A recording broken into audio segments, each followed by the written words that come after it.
Good morning student. हम बात कर रहे थे हमारी पाठ्य पुस्तक आरोह के गद्य खंड के अंतर्गत तीसरा अध्याय अप्पू के साथ 2.5 साल, जो कि फिल्म निर्माता सत्यजीत राय के द्वारा पथेर पांचाली से लिए गए अनुभव और संस्मरण है।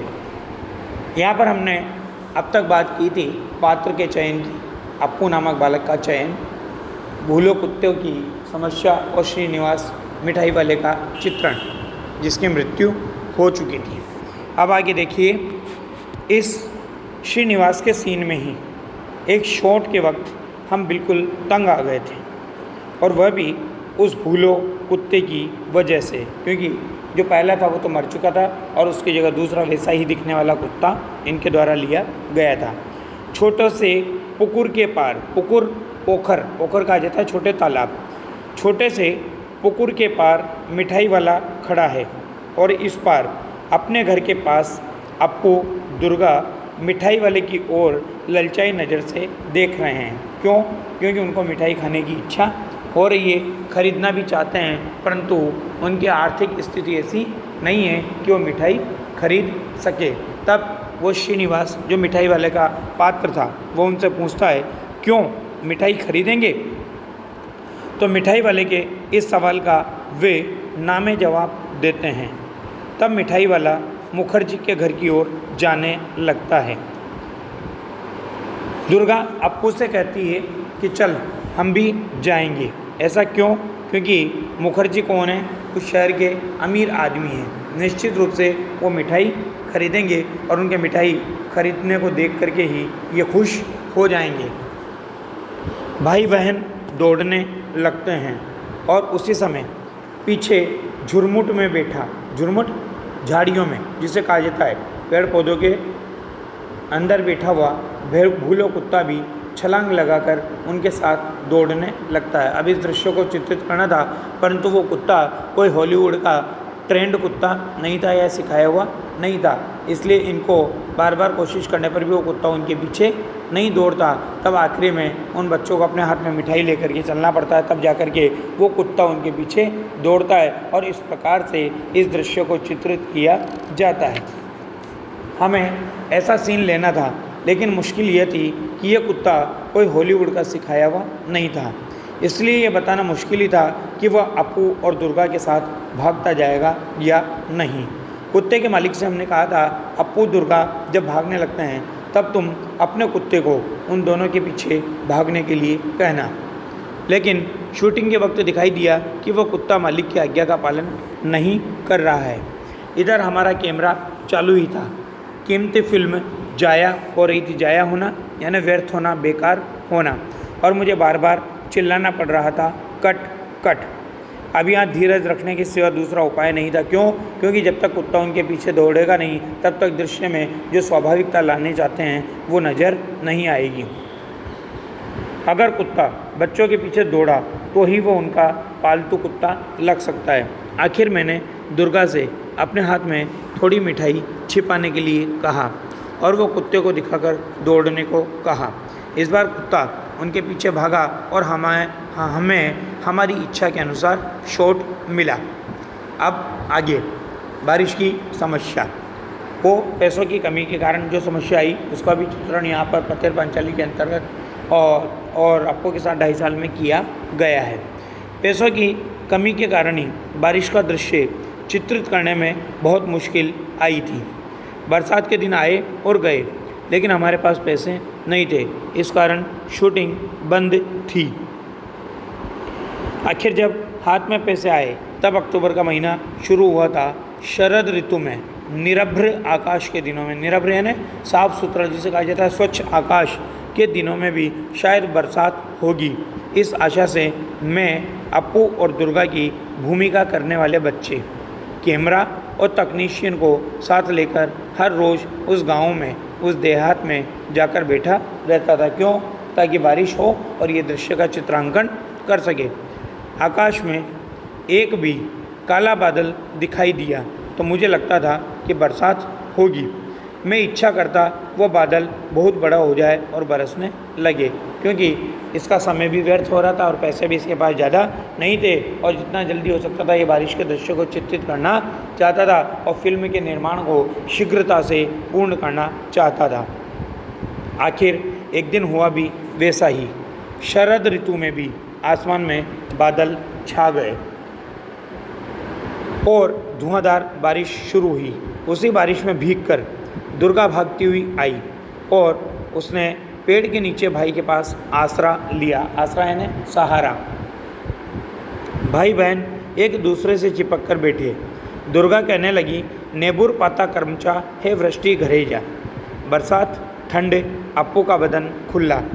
प्लास्टिक के कपड़े से ढके कैमरे को आंख लगाकर देखा तो वह ठंड लगने के कारण सिहर रहा था।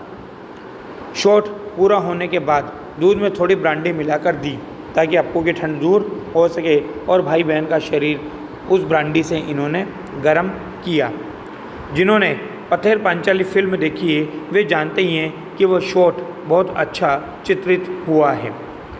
शूटिंग की दृष्टि से गोपाल ग्राम की तुलना में बोडाल गांव हमें अधिक उपयुक्त लगा। क्यों? क्योंकि वातावरण, दृश्य जो थे फिल्म के अनुरूप थे। अप्पू, दुर्गा का घर, अप्पू का स्कूल, गांव के मैदान, खेत, पुकुर, आम के पेड़, बांस के झुरमुट, ये सभी बातें बोडाल गांव में और आसपास हमें मिली। अब उस गांव में बिजली आ गई है, पक्के घर, पक्के रास्ते बने हैं। उस ज़माने में वे नहीं थे। उस गांव में हमें बहुत बार जाना पड़ा, बहुत बार रहना भी पड़ा। इसलिए वहाँ के लोगों से भी हमारा परिचय हुआ। उन लोगों में एक बहुत अद्भुत सज्जन थे। उन्हें हम सुबोध दा कहकर पुकारते थे। वे 60-65 साल के थे। उनका माथा गंजा था। ये उनका शारीरिक व्यक्तित्व बताया जा रहा है।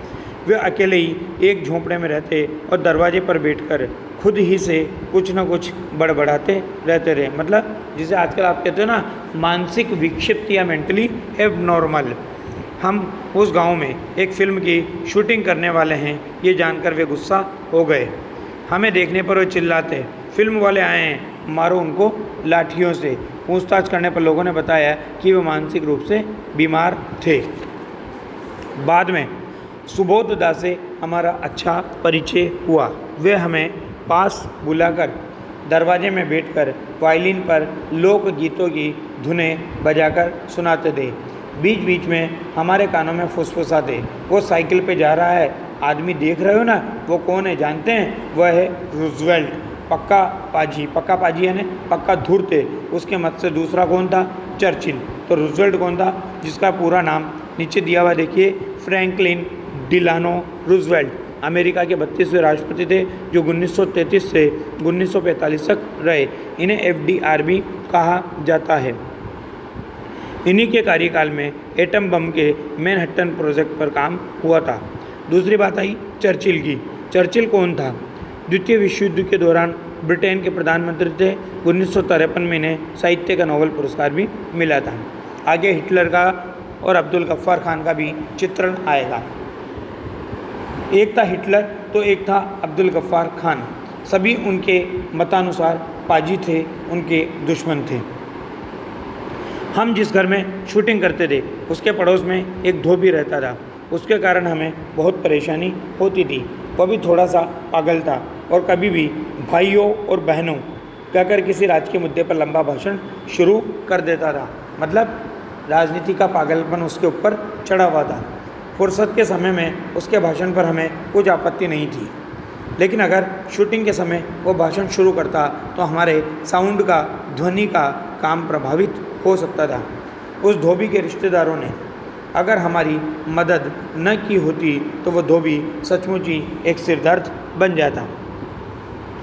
जिस घर में हम पथेर पांचाली की शूटिंग करते थे वह घर हमें एकदम ध्वस्त अवस्था में मिला था। ध्वस्त अवस्था अर्थात नष्ट प्राय अवस्था, नष्ट होने वाली अवस्था, ख़त्म बिल्कुल जिसे कहा जाता है। उसके मालिक कलकत्ता में रहते थे। उनसे हमने वह घर शूटिंग के लिए भाड़े पर लिया था। उस घर की मरम्मत करके उसे शूटिंग के लिए ठीक ठाक करवाने में हमें लगभग 1 महीना लगा। उस घर के एक हिस्से में एक के पास एक से ऐसे कमरे थे वे हमने फिल्म में नहीं दिखाए। उन कमरों में हम अपना सामान रखा करते थे। एक कमरे में रिकॉर्डिंग मशीन लेकर हमारे साउंड रिकॉर्डिस्ट भूपेन बाबू बैठा करते थे। हम शूटिंग के वक्त उन्हें देख नहीं सकते थे, फिर भी उनकी आवाज़ सुन सकते थे। हर शॉट के बाद हम उनसे पूछते, साउंड ठीक है ना? तो भूपेन बाबू इस पर हाँ या ना में जवाब देते। इस प्रकार से इनका दृश्य क्लियर होता चलता। एक दिन शॉट के बाद मैंने साउंड के बारे में उनसे सवाल किया, लेकिन कुछ भी जवाब नहीं आया। फिर एक बार पूछा, भूपेन बाबू साउंड ठीक है ना? तो इस पर भी जवाब ना आने पर जब मैं उनके कमरे में गया तो देखा कि एक बड़ा सा सांप उस कमरे की खिड़की से नीचे उतर रहा था। वह सांप देखकर भूपेन बाबू सहम गए थे और उनकी बोलती बंद हो गई थी। वह सांप हमने वहां आने पर कुछ ही दिनों के बाद देखा था। उसे मार डालने की इच्छा होने पर भी स्थानीय लोगों के मना करने के कारण हम उसे मार नहीं सके, क्योंकि वहाँ की मान्यता ऐसी थी, वहाँ के लोगों का कहना था कि वो वहाँ का वास्तु सर्प था। वास्तु सर्प जानते हो? भूमि का सर्प होता है जिसके आदेश पर या जिसकी अनुमति से ही मकान का निर्माण होता है और वो उसी का निवास स्थान होता है, और वो बहुत दिनों से वहाँ रह रहा था। इस प्रकार से सत्यजीत राय को पथेर पांचाली फिल्म के निर्माण में पात्रों से लेकर पात्रों की मृत्यु, उनकी आयु, उनके शारीरिक वृद्धि, उनको न जाने कितनी समस्याओं का सामना करना पड़ा, और इस प्रकार से 2.5 वर्ष तक उस पथेर पांचाली फिल्म का काम चलता रहा और इस प्रकार से फिल्म का निर्माण हुआ। धन्यवाद।